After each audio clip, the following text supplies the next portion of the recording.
So I was running a training course the other day, and somebody was sort of saying to me, what are the golden rules of coaching? And of course, I started by saying, well, there aren't any. And as the course went on, I came up with, if there's one thing, and I came up with so many, if there were one things.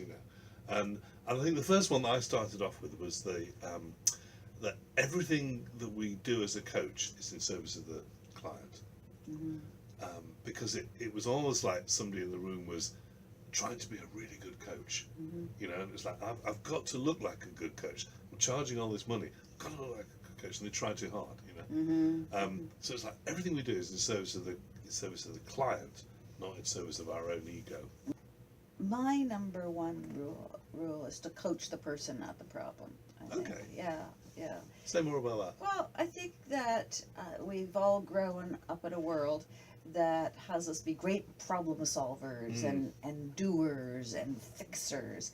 And when people come to coaching, they come to coaching with problems and challenges and situations and dreams. And we can get focused on those. But really the power for coaching comes from coaching that individual leader that's in front of you and coaching them in a way that supports them to be successful in their world on their terms, accessing their resources. Yeah. So our orientation is to coach and grow and support the learning and new awareness of that leader. So coach the person, not the problem. We'll fix a problem, but that might only work once. We grow a leader, then that's a sustainable thing. But you're right, it is so tempting, isn't it? What I notice when we're supervising new coaches is if they start to try and solve the problem, then actually they end up talking more and more. So it's almost like, if you look at the percentage of the ratio of talking going on, it's like the more you're talking, you're probably getting into solving that problem. Yeah. And I think that kind of almost leads into another one for me, which is that you're right about what we're trying to do with coaching, and for me that it's almost like the purpose of coaching is to raise awareness of choice. That we have more. There's more choice than we believe than we know about in this world. And if a coach is doing one thing, then they're raising awareness about the choices that the clients have got to make. So. Yeah, and supporting the clients to recognize that choice exists. Yeah.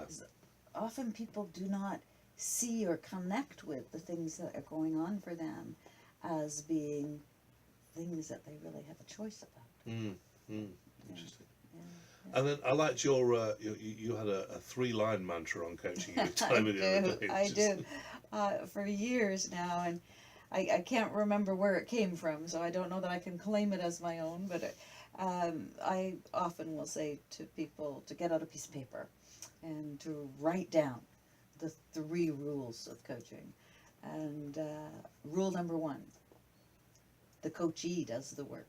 Okay. Rule number 2, Uh, the coachee does the work. Any guess on what rule number 3 is? The coachee does the work. And I think that loops back to what you were saying before, that when a coach is taking up more of the airtime in a coaching conversation, when a coach is pulled to drive to that solution to fix on behalf of the coachee, they're doing the work. And this is about supporting the individual to do the work that's there for them to do, not the work we think might be good for them. I think the other side for me when I'm coaching is if it's getting hard, if I'm finding this coaching is getting tough, then the chances are I've gone into that place where the coaching isn't doing the work and I'm trying to rescue them or prove something or solve the problem or something, and it's like, and then it's like, okay, it's getting hard, get out of the head, change what I'm doing. That's right. Yeah, over the years I've discovered that the best coaching conversations that I've been a part of are coaching conversations that I come away from energized. Yes. Versus drained. Yes. So I'm energized, the person being coached is energized, so that feeling of it getting hard isn't present. Yeah. Interesting. Yeah. So there we go. We've got the golden rules of coaching fixed. We do.